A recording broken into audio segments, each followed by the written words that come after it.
నమస్కారం ఘంటారావానికి స్వాగతం. ముందుగా ప్రధానాంశాలు.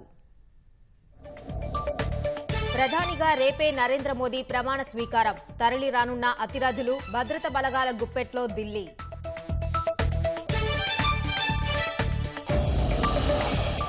ఢిల్లీలో నేడు కాంగ్రెస్ వర్కింగ్ కమిటీ భేటీ. లోక్సభ ఫలితాలపై సమీక్షించనున్న నేతలు.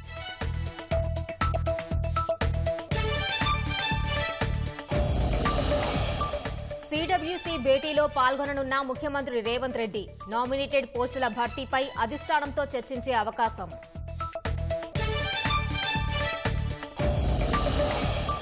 పట్టభద్రుల ఎమ్మెల్సీ ఉప ఎన్నికలో తీన్మార్ మల్లన్న విజయం. రెండో ప్రాధాన్యత ఓట్ల లెక్కింపులో తేలిన ఫలితం.